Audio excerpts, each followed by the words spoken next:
¿Y si lo que conocemos como enfermedad no fuera un error del cuerpo, sino una respuesta biológica perfectamente programada? ¿Y si el origen de muchas dolencias no estuviera en bacterias ni en el azar, sino en emociones intensas no resueltas? Hoy hablaremos de la nueva medicina germánica, una propuesta tan revolucionaria como polémica, creada por un médico alemán que cambió la manera en que muchos ven la salud, la enfermedad y la vida misma. Nueva medicina germánica. Revolución en la salud o pseudociencia. Te invito a conocer sus fundamentos, sus diferencias con la medicina convencional y cómo podrías aplicar sus ideas en tu día a día. ¿Quién fue Hammer? El protagonista de esta historia es el Dr. Reike Gerd Hammer, médico alemán y especialista en oncología. En 1978, la vida de Hammer dio un giro devastador. Su hijo, Dirk, murió trágicamente tras recibir un disparo. Pocos meses después, él mismo fue diagnosticado con cáncer testicular. Hammer empezó a preguntarse, ¿fue ese cáncer una mera coincidencia o tuvo algo que ver con el tremendo shock emocional que acababa de vivir? Esta experiencia marcó el inicio de una investigación que lo llevaría a desarrollar una teoría completamente nueva sobre la causa de las enfermedades. Una teoría que él llamó Nueva Medicina Germánica. Estudió cientos de casos y llegó a una conclusión provocadora.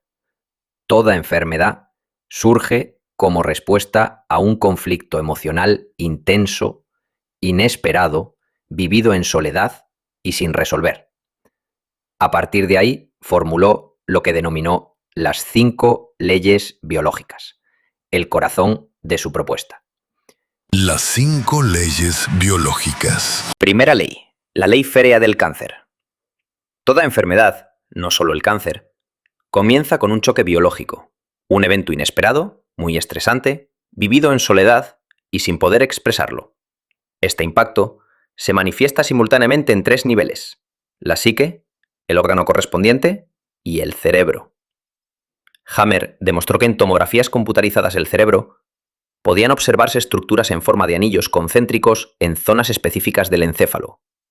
A estos anillos los llamó focos de Hammer y su localización depende del tipo de conflicto vivido. Por ejemplo, un conflicto de pérdida de territorio se refleja en el cerebro en una zona concreta relacionada con el corazón o el tórax. Aquí entra un concepto importante: la lateralidad biológica. No se trata de si una persona es diestra o zurda de manera convencional, sino de su dominancia cerebral biológica, que puede determinar en qué lado del cuerpo se manifiesta el conflicto. Esto explica por qué una misma situación puede afectar el seno derecho en una mujer y el izquierdo en otra, dependiendo de su lateralidad y del tipo de vínculo afectado. En otras palabras, el cuerpo no actúa al azar, responde siguiendo un patrón biológico perfectamente programado. Segunda ley, la ley de las 2 fases. Si el conflicto no se resuelve, el cuerpo permanece en la fase activa del conflicto. Estrés, insomnio, extremidades frías, pérdida de apetito. Pero cuando el conflicto se resuelve, cuando la persona lo enfrenta, lo acepta o lo supera, entra en la fase de curación. Y aquí es donde muchos síntomas aparecen: inflamación, fiebre, cansancio, dolor, pero no porque uno se esté enfermando más, sino porque el cuerpo está reparando. Según la NMG, esta fase es a menudo malinterpretada y tratada como patológica, cuando en realidad es un proceso natural de recuperación. Tercera ley, el sistema ontogenético de los tumores. Cada tejido del cuerpo proviene de una capa embrionaria y según su origen responde a distintos conflictos.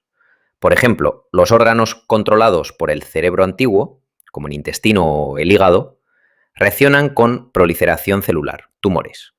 En cambio, órganos más recientes en la evolución, como la piel o los bronquios, reaccionan con pérdida de tejido, úlceras o necrosis, durante el conflicto, y con regeneración durante la fase de curación.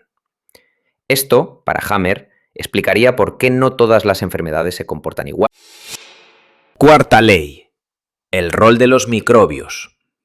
Otra de las grandes rupturas con la medicina convencional, los microbios no serían enemigos, sino agentes biológicos al servicio del cuerpo. Su función es ayudar durante la fase de curación. Por ejemplo, bacterias como las micobacterias o los hongos ayudarían a descomponer tumores ya innecesarios. Cuando dichos microorganismos no están presentes, quizás por la propia mediación, entonces el tumor se encapsula deteniendo su expansión. Los virus, según Hammer, ni siquiera serían organismos vivos, sino fragmentos de información genética empleados por el cuerpo para regenerarse. En esta visión, los microbios solo actúan cuando el cerebro da la orden, como parte de un proceso natural. Quinta ley, la quinta esencia. Esta ley filosófica cierra el sistema. Toda enfermedad tiene un sentido biológico especial. No se trata de castigos divinos ni fallas genéticas, sino de programas de supervivencia activados ante situaciones extremas. Incluso el cáncer tendría, desde esta perspectiva, un propósito específico dentro de la historia emocional de la persona. El cuerpo no comete errores, actúa con sabiduría biológica. ¿Qué propone frente a la medicina convencional? La nueva medicina germánica no ve los síntomas como enemigos a eliminar, sino como mensajes del cuerpo. No busca silenciar el dolor con fármacos sin entender su causa, sino encontrar y resolver el conflicto emocional originario. Esta visión ha sido rechazada por buena parte del sistema médico oficial, que la considera carente de evidencia científica sólida. Sin embargo, cada vez más personas buscan enfoques integrativos que incluyan la dimensión emocional en los procesos de sanación. Aplicación en la vida cotidiana. Entonces, ¿cómo podemos aplicar estos principios en la vida diaria? Primero, observando nuestros síntomas sin miedo, como posibles pistas de algo que necesita ser visto o resuelto. Segundo, preguntándonos qué conflicto emocional pudo haber ocurrido justo antes de que apareciera el síntoma. Y tercero, trabajando en el autoconocimiento, la expresión emocional y la reconciliación con eventos del pasado. Aunque no se trate de sustituir tratamientos médicos convencionales, este enfoque propone una nueva relación con el cuerpo, más consciente, más compasiva, más completa. Si te interesa este contenido, háznoslo saber en los comentarios. Agradecemos tu me gusta, compártelo para que más personas sepan de este conocimiento y continúe su búsqueda de la verdad. Seguimos explorando el éter. La nueva medicina germánica no está exenta de controversia. Algunos la consideran una revelación adelantada a su tiempo, otros una pseudociencia peligrosa. Pero más allá de la polémica, plantea una pregunta profunda. ¿Y si tu cuerpo no estuviera enfermo, sino intentando hablar contigo? Tal vez la verdadera medicina comience por escuchar.